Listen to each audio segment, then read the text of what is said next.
These are odd microphones in that, see the red tape? I tried. The red tape is where it listens. Oh, yeah. So you want to get that microphone.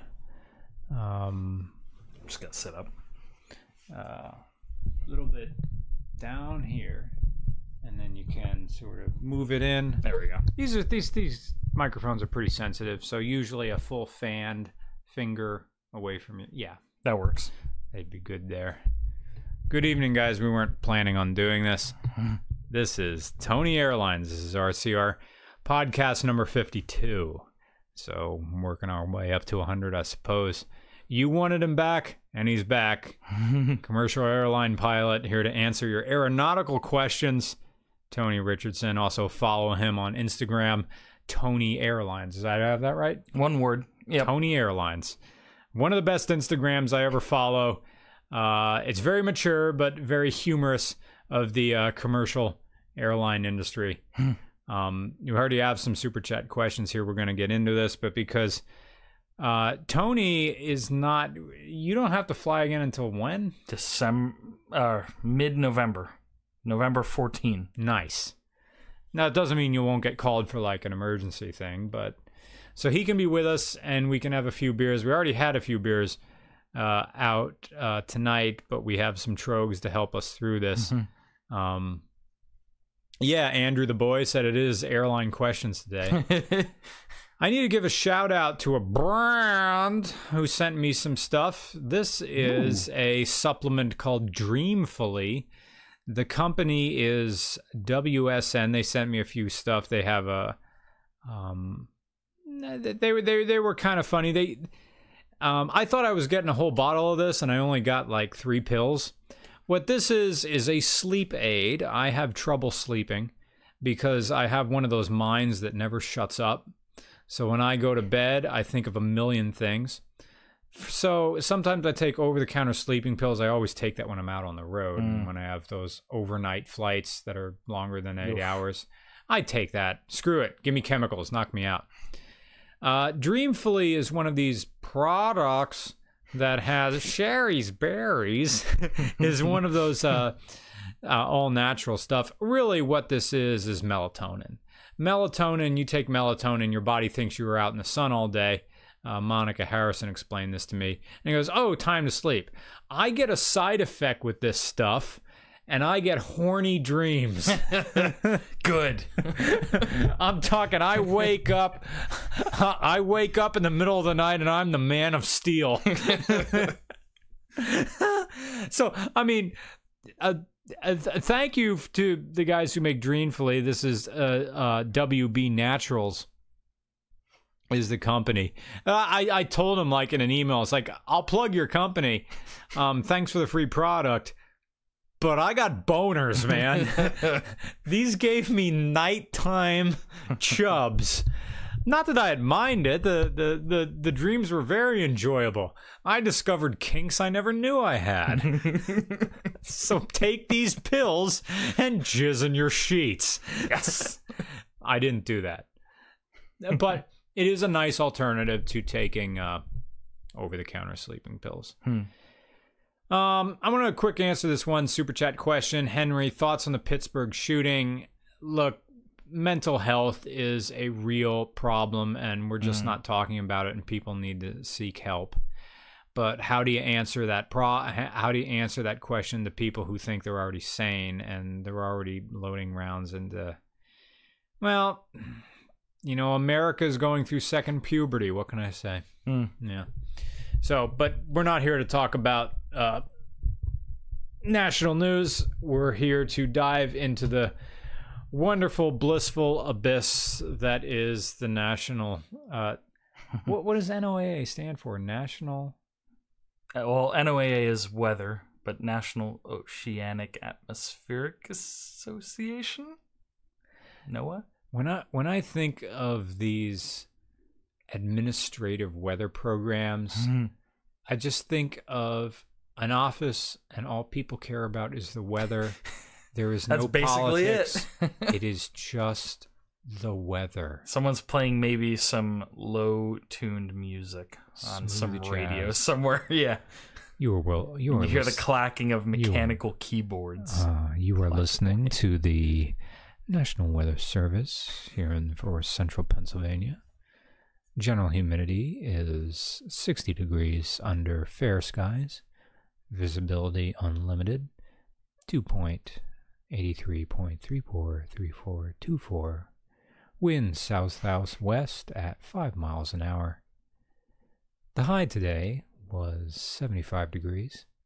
Low today will be 59 degrees. We just need that playing in the background. I know. I have a secondary YouTube channel that's just called Mr. Regular, and right now there is only one video on it, and it's just ATC Vaporwave. And I have two of them. One exists on the regular RCR channel, and another one, the one on the regular RCR channel, I took a re-listen to. Thank you, Tony. Would you like a glass? I can get some glasses. Sure, yeah. Tony, you can field a question or two. All right. There was an aeronautical question there, if you can read it. I live 2 miles away from PI. Is that Peoria? Allegiant hub on approach. How fucked am I when an A319 part falls on my car? Oh man, Allegiant. Thank you. Well, I think you'll be okay for the most part, but do you really want to fly Allegiant? Is that your only out? That can't be your only option out of PIE. Any other countries? Cool. I saw another super chat question back there on the FIT guy who almost stole a plane at Melbourne Airport, but the police stopped him and all. That was... I don't know what was wrong with him, but that is quite the story of the century for small town Melbourne, Florida. We loved you, Tony. Oh, thank you, Andrew the boy. Nice. Oh, Andrew the boy. I remember him from earlier this week. Sorry, guys. I'm just re-wetting my contracts. Mm-hmm. It might come to the point that I... sorry for hitting the mic. It might come to the point where I need to... switch my contacts for regular spectacles. Coral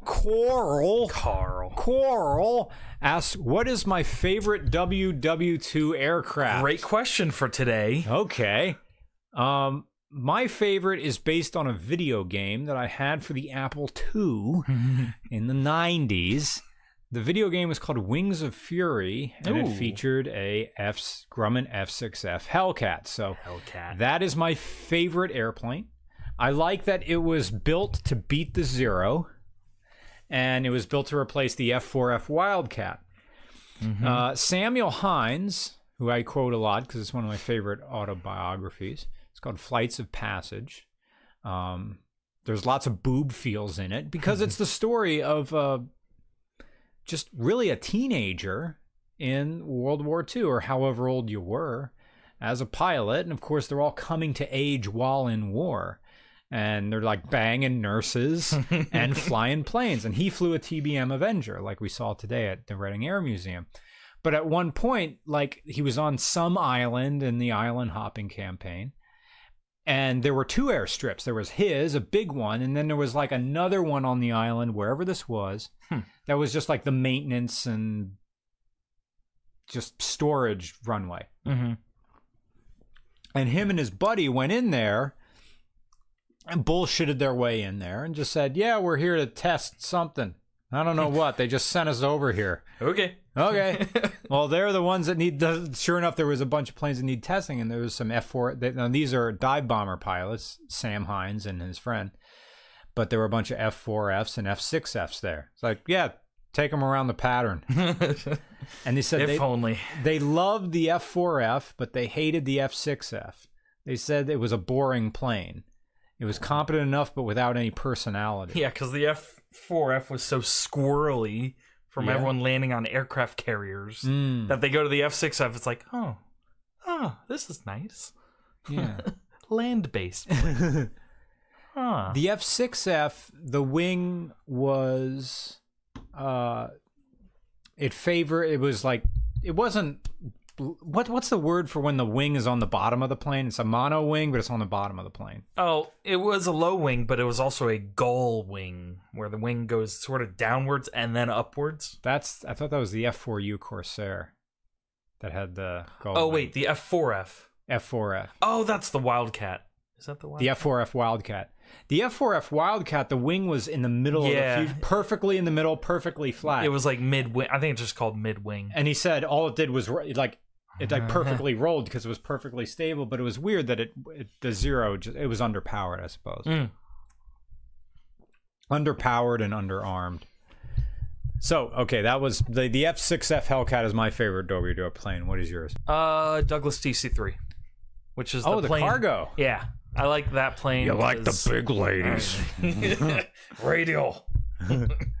I like that plane because it's still around a lot today, and you can buy them, and you can even refurbish it to where you add 50 years more to its lifespan. Basler does that in Oshkosh, Wisconsin. You can get like turboprops, all new electrical, all sorts of stuff done to it, and it's really cool. So that's the aeronautical equivalent of the guys who resto-mod classic cars and put LS engines in them. That's exactly what it is, yep. Hey, Tony, I'm the guy on Twitter who DM'd me about my career in aviation management. Nice! Everything's going great, and I'm passing my private pilot ground school. Good. Keep it going. Get all the licenses. Get all the jobs. Get the monies. And fly cool planes.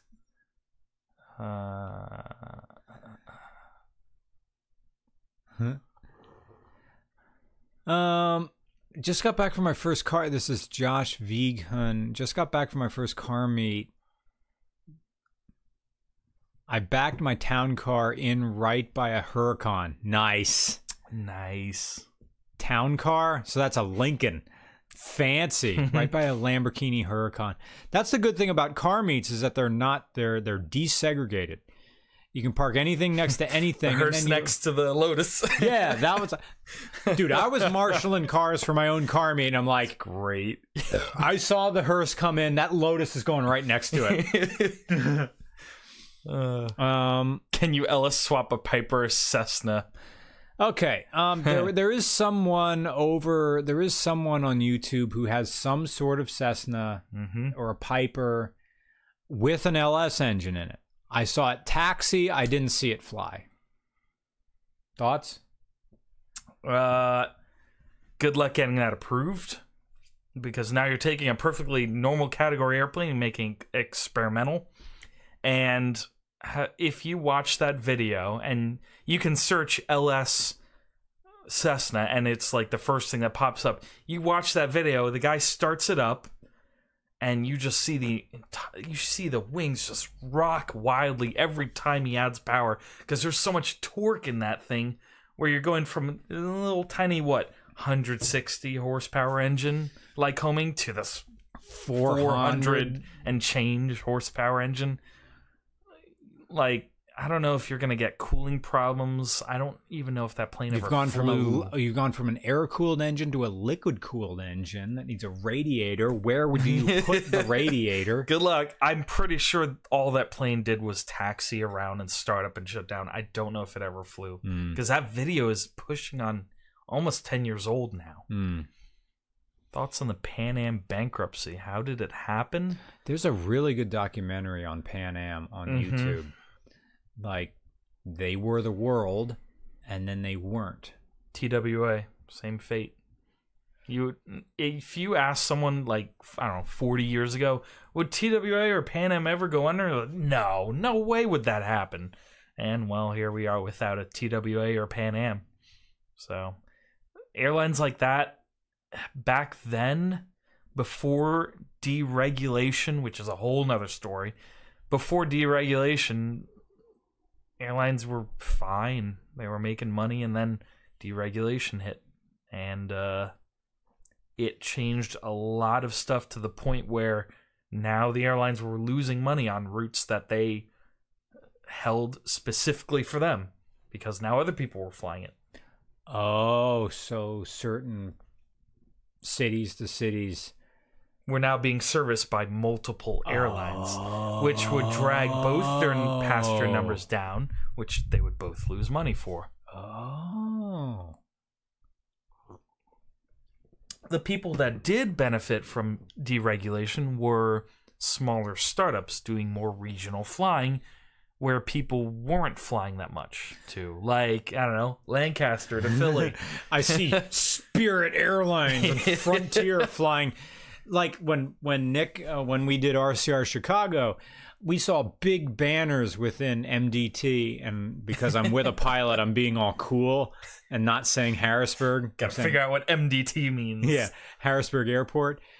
Big banners that say, Fly Frontier, $89 round trip to Orlando. Man, it'd be great if you didn't have to pay for all your luggage.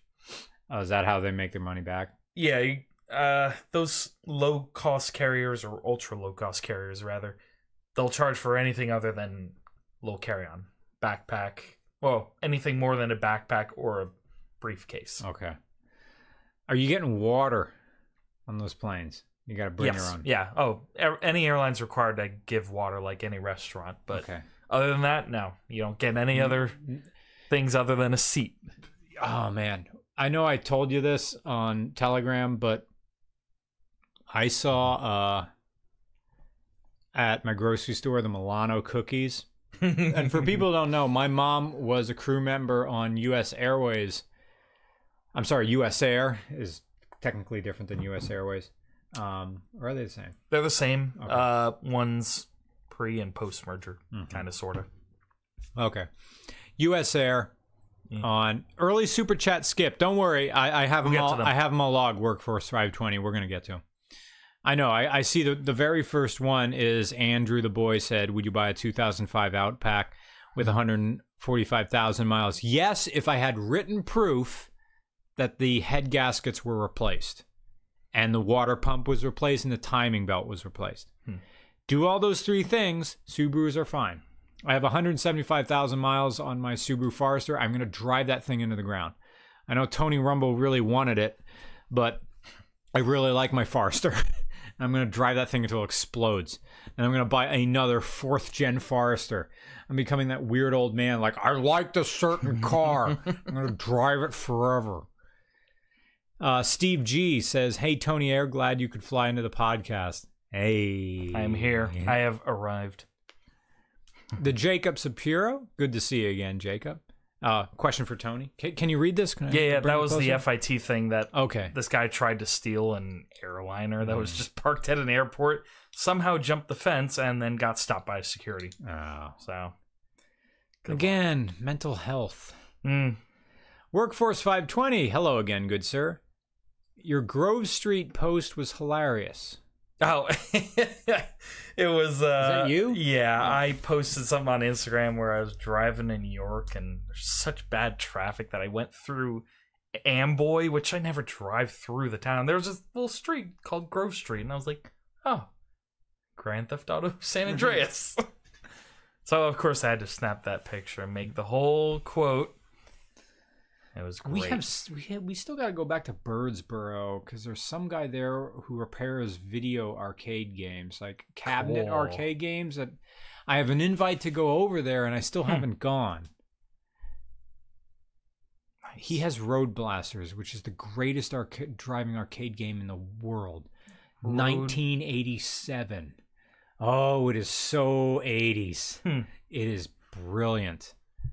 It's my favorite video game of all time. Next, yeah, it's better than hard driving. Cruising USA. Yep. Ooh, Cruising USA or Crazy Taxi? I don't know. Crazy Taxi. I know we're Tony and I are 10 years apart. I find it weird because at age 27. I was having a mental collapse after my first teaching degree, living back home in my basement with my parents. And at age 27, Tony is a fucking captain. I wonder what goes inside, what's going on in your head. When I think of what goes on inside Tony's head, It's like a clear blue ocean and a cloud that just is the form of a thumbs up finger. There's a big billboard there that says "Don't fuck up." Oh, really? It's like I could never be a pilot because I'm not psychologically sound. Henry said thoughts on the Pittsburgh shooting. We went over that. It's and thank you for your donation, Henry. It's we need more mental health professionals. Mm-hmm. Von Waffensberg says, "Damn, an RCR podcast and I'm not working. Much love." Hey, what a night! Thank you, Don Waffensberg, and thank you for your donation. Bearer of Bricks says, "Love the show. Hope the stream stays up this time." Yeah.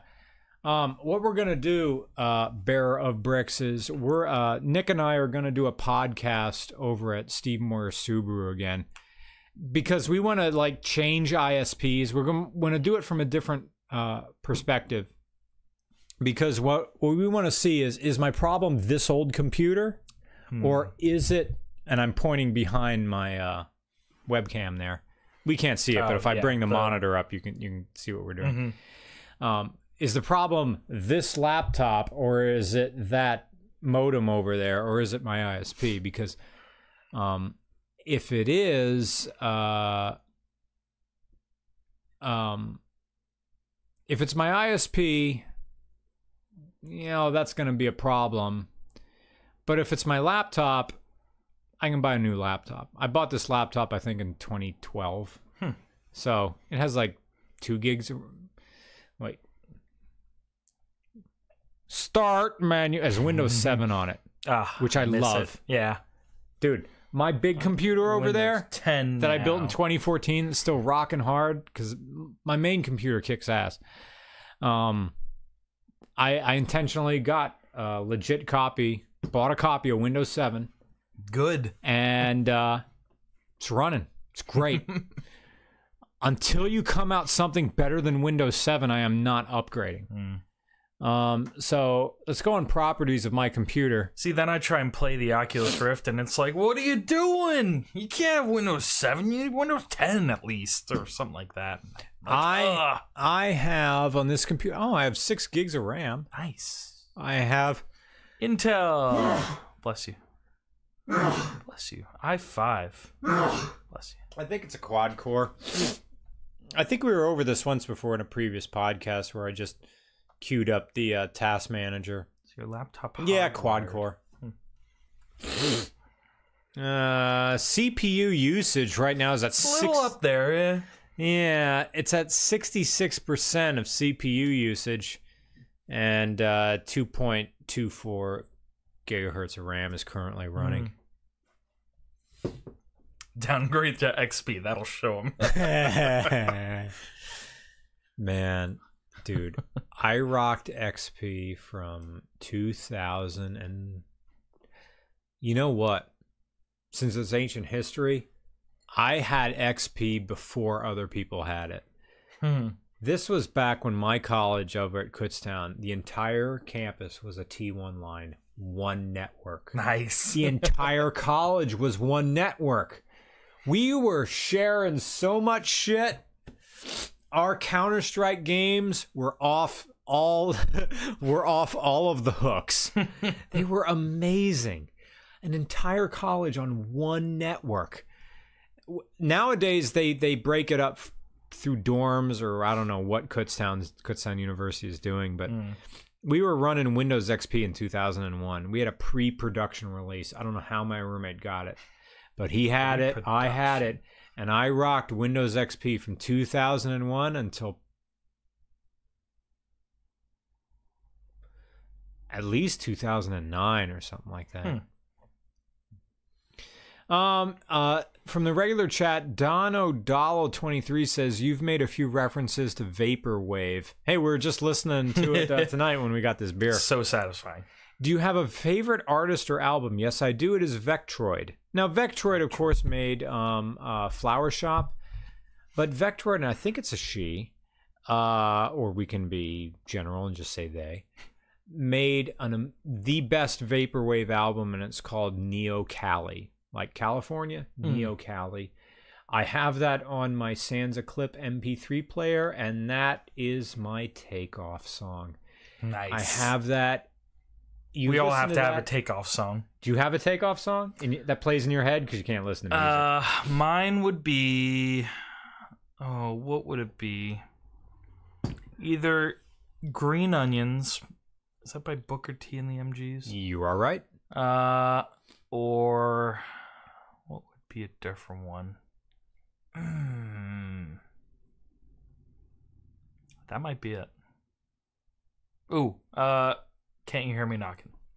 Yeah. Nice. Yeah, that's it. Dude, Can't You Hear Me Knocking on Your Door? That's my takeoff song. Dude, that's on my playlist for the Falcon. It's then the drums start like, yeah. It's like pelvic thrust the song. Highway to the Danger Zone, Andrew the Boys. Yeah, that would be it if I was ACDC, 10 years ago. I was such an edgelord in the early 2000s. Aren't we all? On the first, this is dumb, but on the first anniversary of 9/11, I drove around campus playing ACDC because the song was banned on the FCC because I'm a college radio nerd. This was one of the songs that was banned on the radio following 9/11. There was a bunch of songs, and one of the songs that was banned on the radio was ACDC's I Feel Safe in New York City. Oh. And I rolled around campus in my fucking Dodge Neon, blaring that song because, you know, edgy in the early 2000s was just being offensive. Basically, yep. I mean, this was the era of fugly, of Style Project,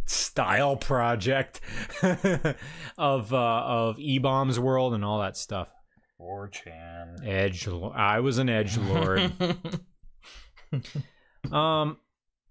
Let's see. Bearer of Bricks. Love the show. Oh, we answered that one. Samuel Gazinski. I think I'm pronouncing that correctly. I live tools. Oh, you answered that question. Yeah. Good luck with Allegiant. Or as my grandmother said when they first started service into Trenton, New Jersey, and she saw it in the newspaper, she looks at this newspaper clipping. Oh, did she cut it out of the... She cut it out for me and shows it. Look at this new airline. They're called Allegiant. I'm like, oh, them. What was it with grandmothers with cutting newspapers out of I don't know. My grandmother in Maine still does it. She'll, every single time she sees anything airplane or aviation related, she will cut it out. She will send it in an envelope to me, and she'll call my dad and say, hey, tell him I'm sending this thing. Oh my God.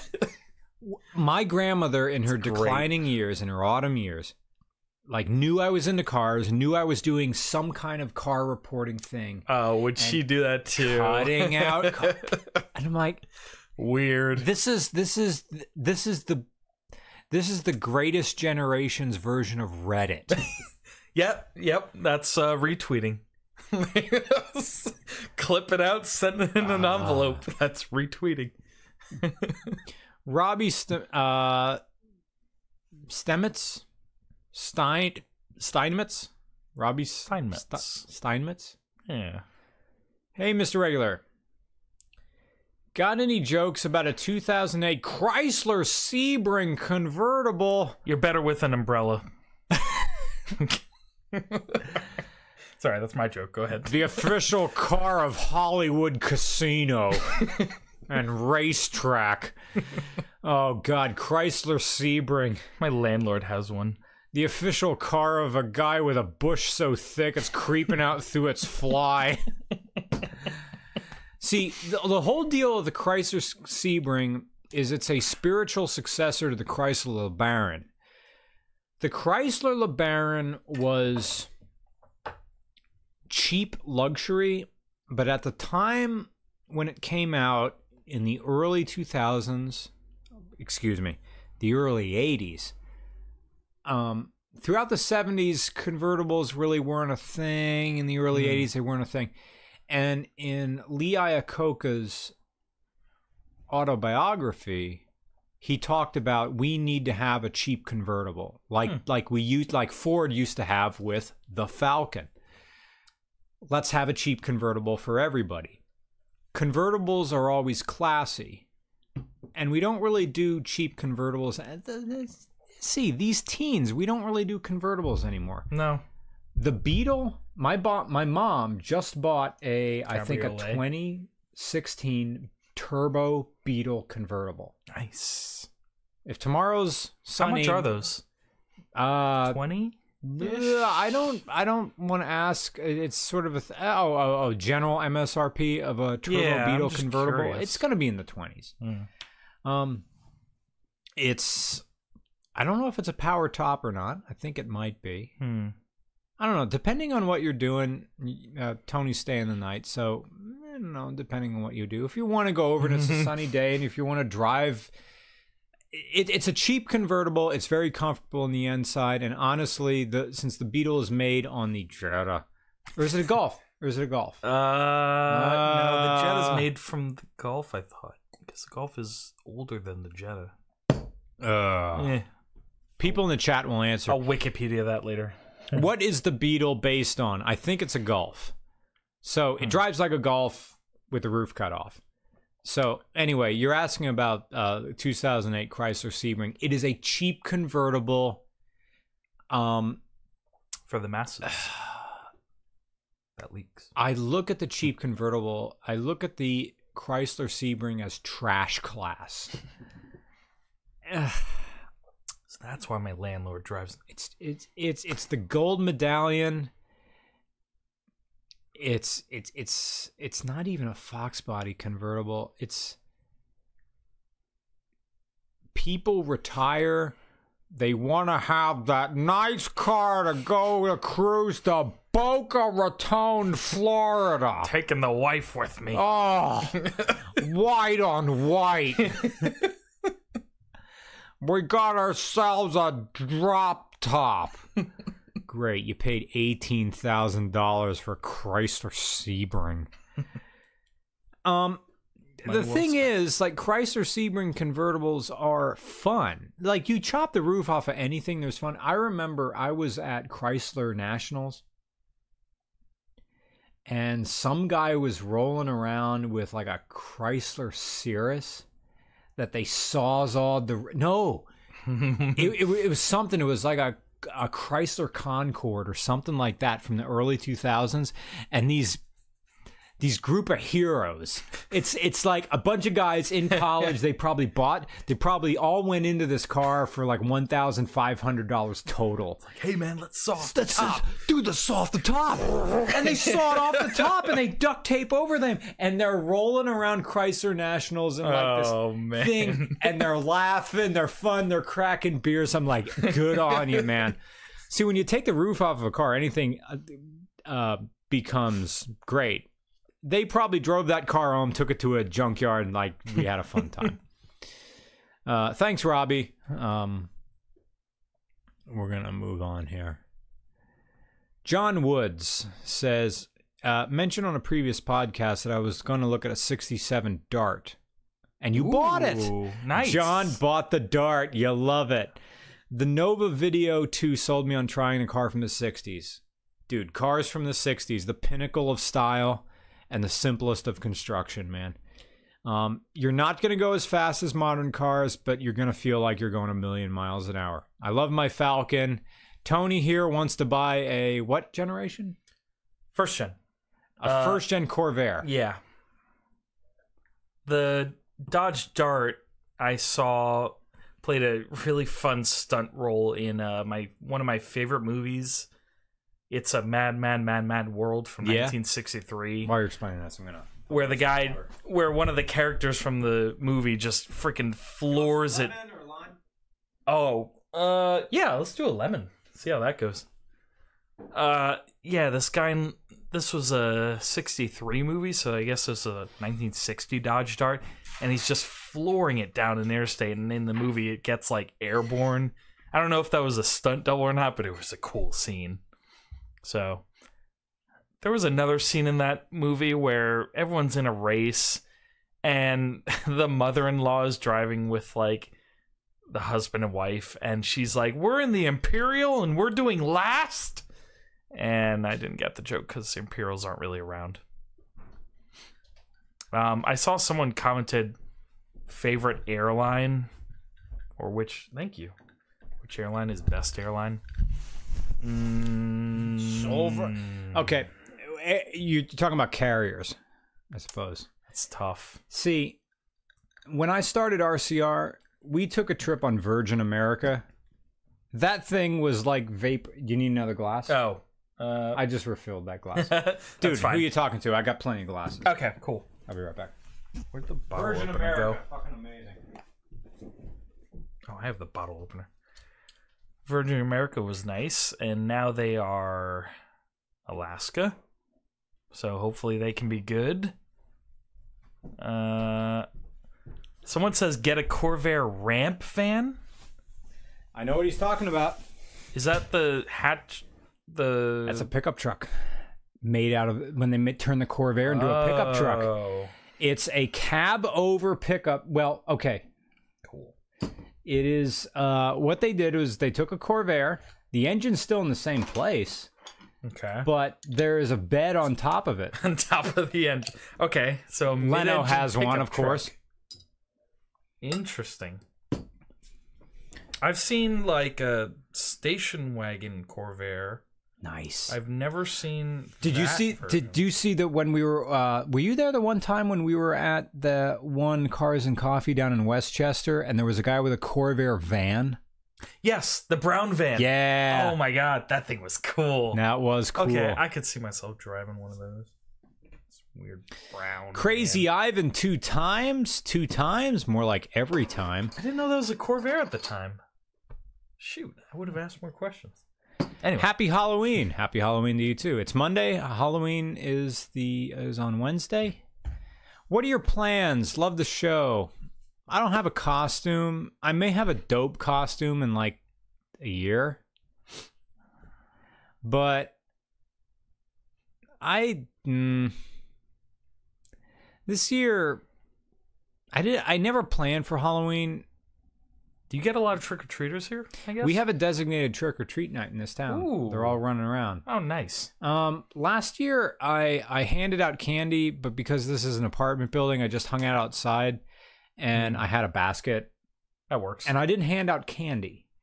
I bought on Amazon 250 glow sticks. And I'm like, here's some glow sticks. Here's a glow stick. Have fun. The kids like glow sticks. I'm like, see, I'm a big health nut, so... You know, the health nut that just bought 30 packs of ramen, but you could hand out ramen.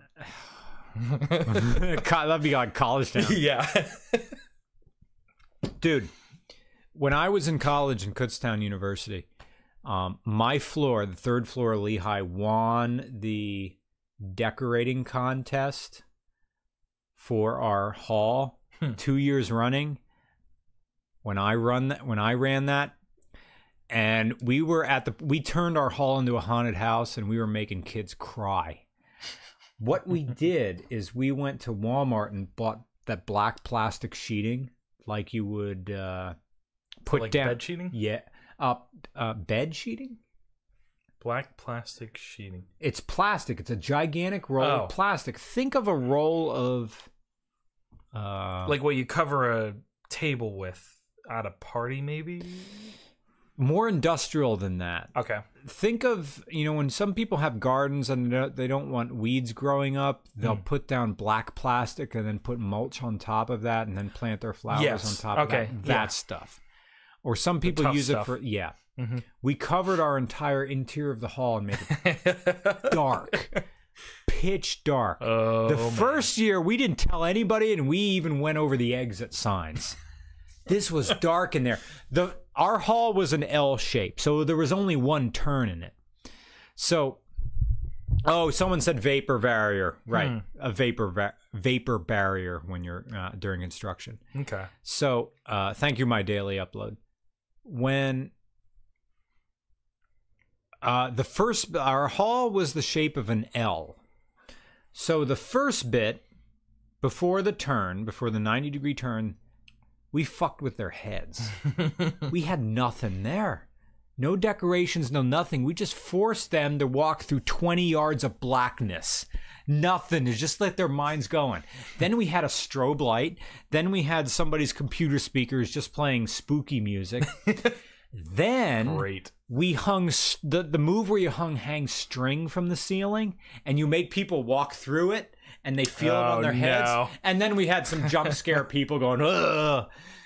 Someone found a wooden pallet and just put it in the middle and the people would hang behind it. And it was legit haunted house and we won. That's a pretty good haunted house. And then after the end of that, we had a dorm room meeting. It's like, okay, guys, from the 3rd floor of Lehigh, you can't keep doing this. You can't keep freaking people out like this. You're too good at this. That was great. So Jason Young says a guy in Hastings, Nebraska has a Corvair dealership. Shades, classic cars. They have a website. That I might have to look at. The reason I like the Corvair so much, other than the whole story about it behind Ralph Nader's book, is that there was one really close to me for only maybe $6,000. They're so cheap. Yeah. And it was in amazing condition, and I didn't buy it because I was 5 or 10 years ago, and I didn't have money back then. So, fast forward now, hopefully I can do some searching and pick up one, because that would be a nice car to, I don't know, just show off in. Yeah, the thing with Corvairs is your engine is a flat 6 and it's in the back. You're forced to stay legit and stay period. You can't do the LS, you can't do a Windsor block, you can't drop a 2J because there is no engine bay. There are some wise asses, and I saw one at a car show this summer, that put the fucking small block Chevy in the front of the car. What? Yeah, that's a thing. To take a Corvair, and they get some engine mounts, and they cut the front. A lot of work to make it. Why would you do that? I've seen 2 of them like that. They put the small block Chevy in the front of the Corvair, and they run a drive shaft to the back. I want an engine I can show off at the car show. I gotta spend all my money on Summit Racing. Thought on Pansat. Henry says thoughts on Pan Am bankruptcy. How did it happen? And we talked about that. It was deregulation in the small carrier. Really sad. Too big of an airline. Too small of a margin for error, I guess. But Eastern Airlines tried to get back on their feet recently, and that didn't really go well. How recently? So, a bunch of older executives who used to work for the airline tried to restart the airline as a startup airline about, I don't know, 5 years ago, maybe. Really? And they did some charter stuff, and it was going to be a great time. They're based out of Newport News, Virginia. And then they just stopped. Is Newport News, Virginia a very town? Yeah, that's like outside. It's very far from D.C., but it's in the Virginian countryside, I guess, to where, yeah, you can own a nice home for a good amount of money. So, but that didn't go so well, unfortunately.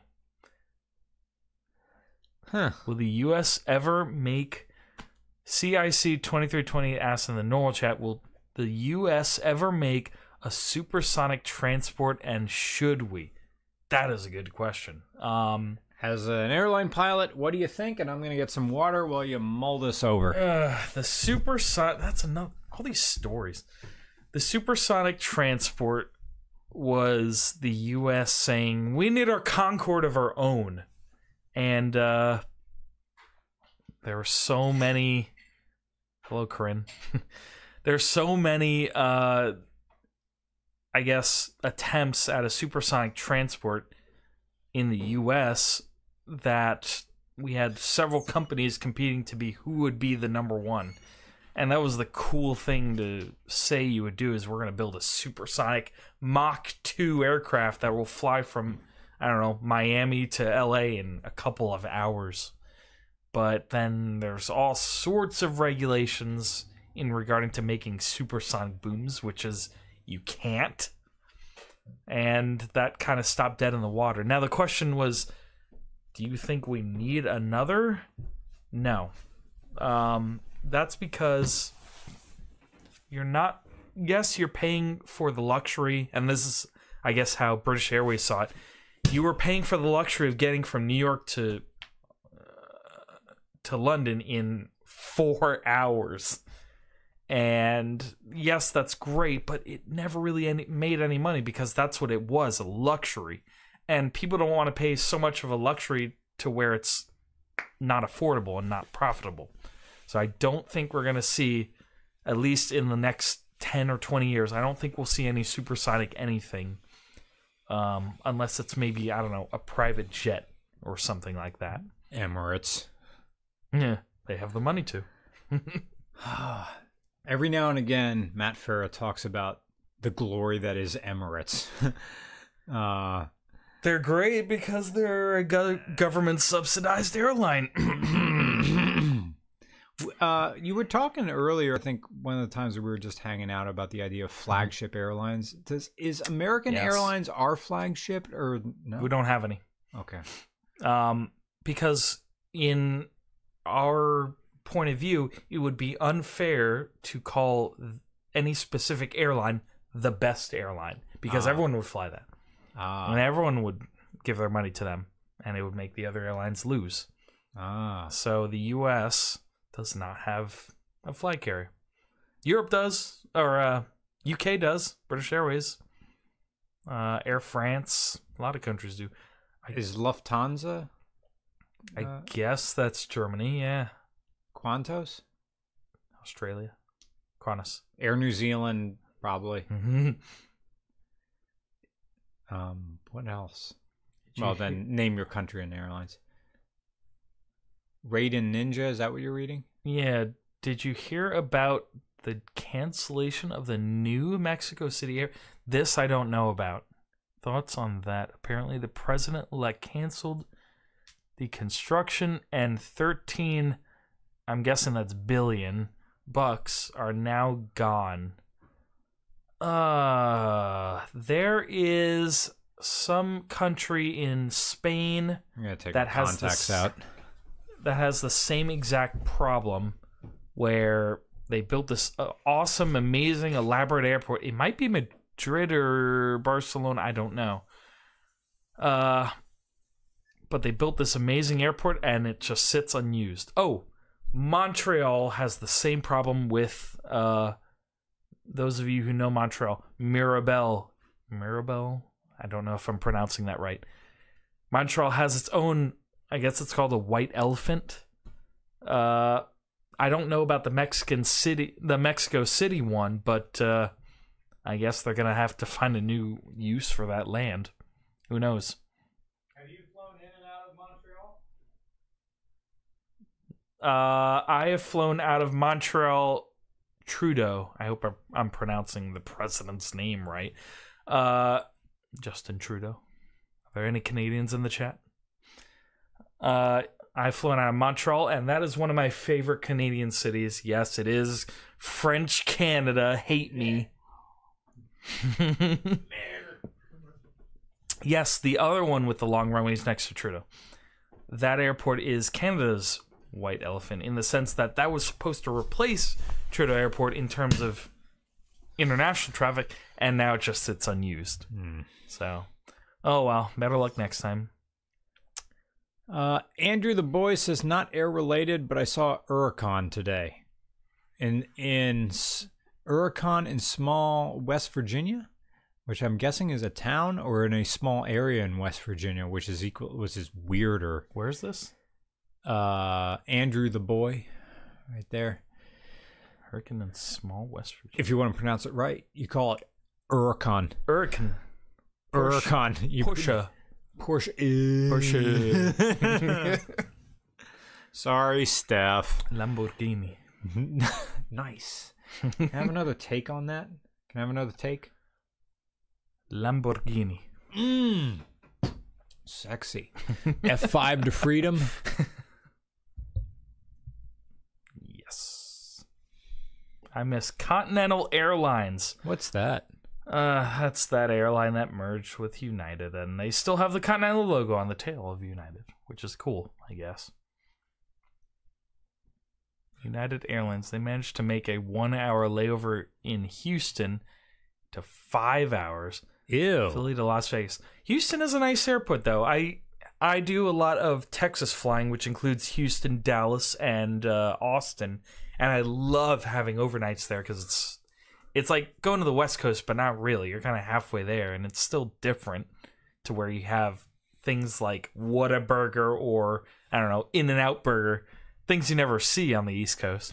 And I've never been to the West Coast. When you go down there with the CRJ 900, is that a direct or you go through Charleston? That is a long direct flight. In fact, I'm fairly certain New York to Austin is the longest flight we have in our system at almost 4 hours. Maybe 3.5 usually. In a CRJ. For people who don't know, the CRJ is the largest of the regional jets. It is this big dart. It is thin, fast, but it's one of those airplanes where when you're getting to your seat, your head is cocked sideways if you're more than 5'9". Yeah, don't get in there if you're more than 5'9". You might hit your head at the front door. 4 hours in a CRJ. See, my familiarity with the CRJ is, or the CRJ series from Bombardier, is two specific flights. Philadelphia to Jacksonville, Florida is always in a CRJ. I do New York 700 or 900, or Harrisburg to Chicago. Yeah, which is like 2 hours 45 minutes. I think like 3 hours is the limit for me in one of those darts, in one of those thin air needles. But for them to, I guess the range is that the limit of its range, or like how much like hours do you have in reserve after getting to Texas? You could fly a CRJ 900 for maybe 5 hours if you really pushed it. If you fueled it up to its tops, yeah, you could fly for 5 hours. Wow. Those are like, I see the CRJ 900 to me is like, I look at it and it looks like a stretch limo because I see it like poking out from because it's a low plane because it doesn't have long landing gear struts, and I see it taxing down the run. They say it looks like a hot rod, so yeah, it looks cooler. I don't buy it's just long. It is a long boy. But you just see it, and you see it coming around for the front of the plane. It's like nose, body, body, body, body, body, and then jets on the back. That becomes an issue when you're a captain and you have to taxi the damn thing, because now you have this. What's the length of a CRJ 900? I should know this, and I don't. It's something couple 100-something feet, 116 feet. It's a long boy, and I have to taxi it with this little tiller wheel that's about the size of my hand.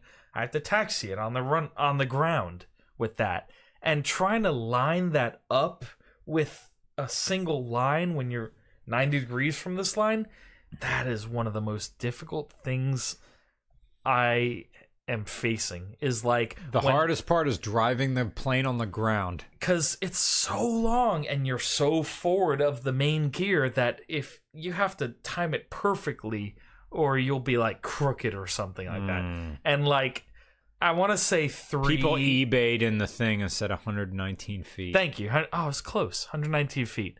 There have been, I want to say 2 out of the 5 times when I'm turning onto the runway and I line up. Yo, Quinn Dickinson. We were at Reading Airport today. That's funny. Quinn Dickinson is the guy with the fire truck that we reviewed. Oh, nice. Yeah. Awesome. Do you know that Southwest runs a flight from Reading Regional Airport ever so often to Disney World? Apparently. We learned that today. I have a picture on my phone like, the fuck is Southwest doing in Reading? Oh, every now and again. That is funny. They use a bunch of people with fanny packs get on a Southwest flight and go to Disney World. That must be the most excitement the tower has there. It says, oh my God, we have a 737 no Cessna, no Learjet, 737. The Greyhound of the sky. There was this one Jalopnik article, or one of their, sorry for chewing on the mic. There's this one, actually it's Jalopnik's aeronautical subdivision. I think it's called Foxtrot Alpha or something. That's what I need to work for. Just writing articles for them. It was a scathing review of the 737 MAX or something like that, or it's like the most profitable airplane that exists. And it's I've been on it before. It's a 737 something, and it's what American uses between Philly and LAX. And could be the 900, which is the newer 737 before the MAX came out. And there's not many people operating the MAX version because it's so new. There's the 800, which is really standard. It's probably the 9 because that's a long route for a smaller 737. They probably want all the bells and whistles on that route. The 737s I've been on the Philly LAX jump was good planes. They felt kind of beat to me. Yeah, they're used. I wonder if those planes ever stop. They just fly that route every single time. The plane I was in, I don't know, it was an Embraer, I don't know what, from Austin back to Philly. Those seats were new. And I'm looking at them. They felt new. They didn't have a fart smell in them. That's what they've done with some of our CRJs. It's the same plate build in 2001, 2000, but they completely outfit it with these awesome seats, and it's it's the best thing ever. And they don't have that fart smell either. Steve G, question for Tony. Where is it? Tony, what are the worst movies for representing your industry? Airplane. Oh, man. Die Hard 2. I'm not counting comedies because the goal of comedies is just to make people laugh. Ever see a grown man naked? Ever been in a cockpit before? You like movies about gladiators? Surely you can't be serious. I am serious. And don't call me Shirley. I can't. Was that the coining of that term in that movie? Yes. See, probably was. The thing I love about Leslie Nielsen, God rest his soul, is that he was not a comedic actor. They brought him on for the first for Airplane because he's a deadpan actor, but they gave him these comedic lines that he just says with a straight face. Which a lot of people did that in the movie. It was great. To answer your question, Steve G. One of the good guy in the regular comments says Flight with Denzel Washington. Yeah, I'm gonna Jeffrey Jetset. I'm going to agree with you on Flight with Denzel. Yeah, it was Denzel. It was cool, awesome. You get maybe 13 minutes of flying, and the rest is just personal drama / alcoholic drama. Yeah. My favorite part of that movie is Walter. John Goodman showing him with the cocaine. I got the goods. Here you go. First, I need $100 bill. I got a 20. That'll work. That'll do. It's like I have to snort cocaine. I am glad they added him and oh man, that was good. Yeah. Who's the lawyer guy? He's in a lot of the X-Men movies. The lawyer guy. Well, he was the main lawyer guy. I don't know. Someone else can answer it. He's in a lot of the X-Men movies. Nick Roman would know. Here. Some guy says none stuff. Tony, let's get tacos at Emilio's in Queens again. Oh yeah, that's a good place. Do you know that guy? Yeah, when I'm overnight. Rarely I'll overnight in like Queens at LaGuardia or in JFK, and like I'll see if there's anyone in my chat who's in the New York area. Like, hey, does anyone want to hang out? And I found this awesome Mexican place. It was good. Were you with us when we went to Torchy's in San Marcos, Texas? Yeah. Oh, yeah. Dude, I'm going back to Torchy's. Those tacos? Oh, my God. Yeah. All right. Question from the regular chat. What is the difference between a 737 MAX and a regular 737? Okay. Well, when you say 737, there's so many variants. Okay. So 737 in planes is the equivalent of Fox bodies. Yes. Yeah. It's not just a Mustang. There's also the Ford Fairmont. There's various different versions of this. So the 737 MAX is the absolute newest 737 out there right now that is specifically dedicated to longer range. I don't want to say long range because that would be like a 777, but longer range than, say, I don't know, a 737 from Southwest. It is also the plane that went down with Lion Air, so we'll see how that turns out, I guess. Who knows? Let's see. Gus Wagner says, from the super chat, says the Iranian gas crisis helped kill Pan Am too. So I guess that's early 70s. That's right. The gas that happened back then, didn't it? I didn't do my homework on the gas crisis in the 70s, but I know it existed.